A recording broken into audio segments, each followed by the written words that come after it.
Каждое слово Мухаммада Зурабова – это маленькая победа. Мальчик страдает тяжелым заболеванием. И с первых лет жизни занимается с логопедами, врачами и педагогами. Из всех школ Ингушетии, где сегодня прозвенел первый звонок, это, пожалуй, самое особенное. Ведь ее ученики не просто учатся, но и каждый день борются со своими недугами.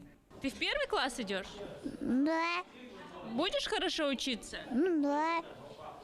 Уверен? Нет. Мы волнуемся, переживаем.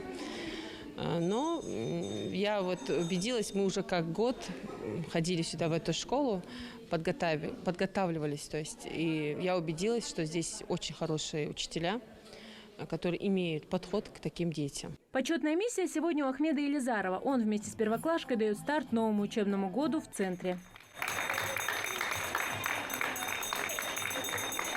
В Центре непрерывного образования детей с ОВС Ахмед учится уже 7 лет. Это его последний учебный год. Делятся, что педагоги и одноклассники стали для него второй семьей. Будущий выпускник мечтает стать наркологом и готов приложить для этого максимум усилий.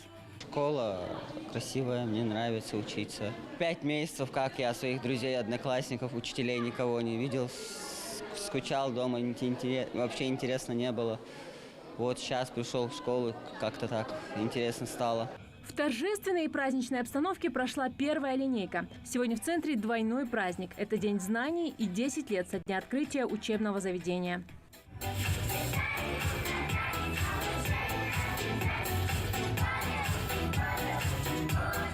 С новым учебным годом детей поздравили почетные гости.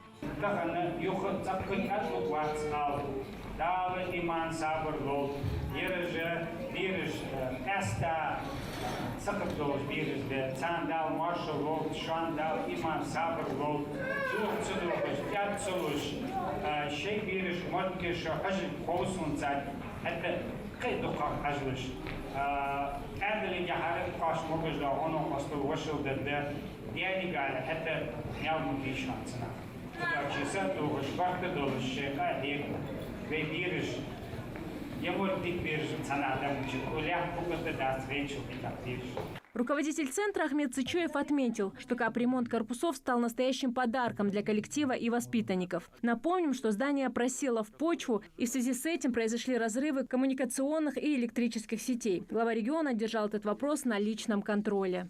Когда школу сдали-то?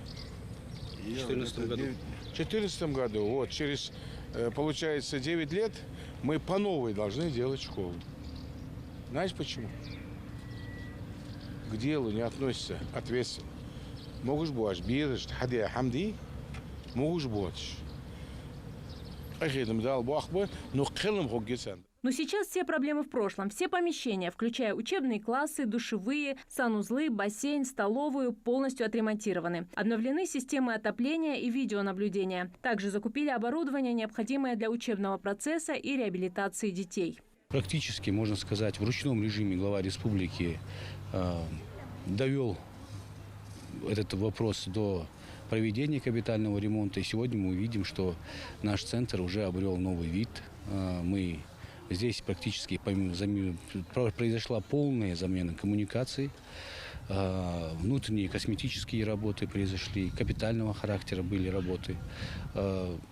И сегодня, как вы видите, мы уже провели День знаний уже в новом облике, в новом качестве, скажем так, и фактически готовы к проведению нашего учебного года.